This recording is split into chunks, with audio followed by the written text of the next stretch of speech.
Today we're going to be taking a quick look at the iPhone 14 Pro Max camera performance. We're going to look at some things like the selfie camera, the regular camera, the wide angle video performance, the nighttime performance to see how well this thing holds up. This isn't really going to be a comparison video against any other iPhone, rather just a quick display to show you guys what the quality of this thing is like, and from there you can determine for yourself if it's worth upgrading to. After spending a little bit of time with this phone since it was brand new, I do think some of the camera quality is better than the iPhone 13 Pro Max, so let's take a look. Now this first picture we're looking at is taken on the selfie camera, and it was indoors in relatively low light conditions, just a kitchen light on and ambient light on, the purple light you see in the background. And for how low light of a situation it is, I would say this selfie turned out pretty good. It's pretty minimal grain for the selfie camera.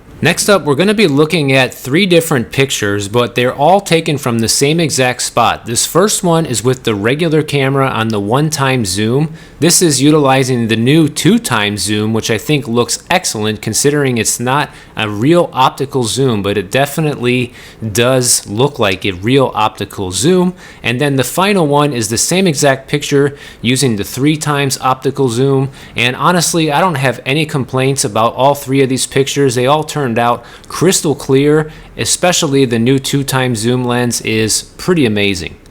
This video was taken with the standard wide angle camera lens, and you can see just how well it looks, especially in a dark situation. This is right after sunset with a lot of clouds in the sky, and the phone still brings in a ton of natural light, and the image stabilization is perfect. Let's see, me just holding up the phone out here on the beach, doing the wide angle, see if it's going to fit me all in the shot, see what the picture quality is like. It's almost dark out here, so it's the new wide angle, and it's supposed to be even better in low light situations, which is something that we're all hoping for. So let's see if it passes the test. Here we're doing the video with the new 2x zoom lens, and I have to say it does look amazing. Once again, you would not even know the difference that this is a digital blend between the two camera lenses, and I just think this new 2x zoom lens is so useful and it looks great. Now here we're using the 3x zoom lens, and it's getting darker and darker by the minute as I'm shooting these clips, and you're starting to notice a little more grain in the footage, which is to be expected in lower light situations. But overall, I would say the footage does look pretty clear given just how dark it was out at this time. Here we're going in order from the ultra wide lens, which looks really great in low light, the regular wide lens, and then the same two shots with the 2x zoom, and then once again on the 3x zoom, and I say they all look pretty good.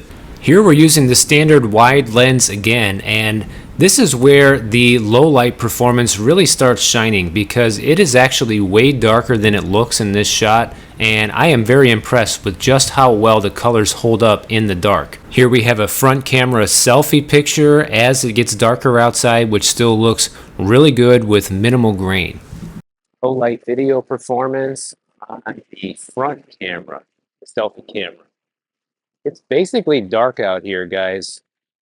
Pretty much how it shows like it's light in this video, it's way darker in real life. It's kind of hard to really understand just how dark it is out here.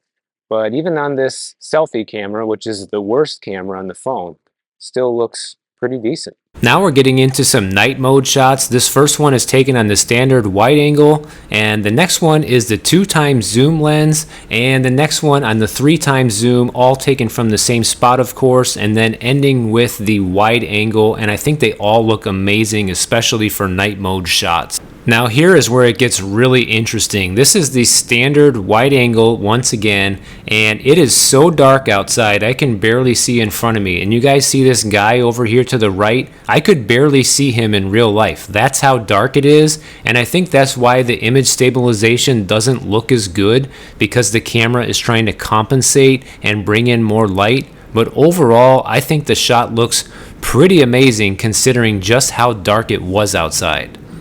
Now we're looking at a series of different macro shots that I took of various plants that I found out in the wild, and I think they all look really good. The detail on these shots is top notch, and you would never guess that these shots were not taken with some sort of professional camera.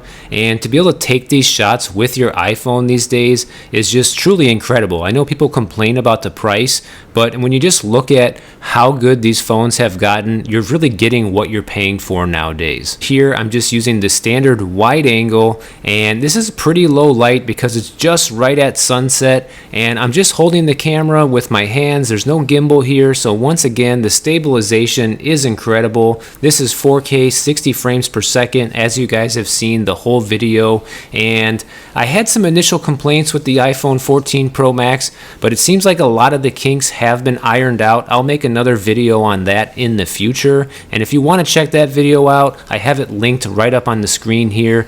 Go check it out, and I'll see you in that next video.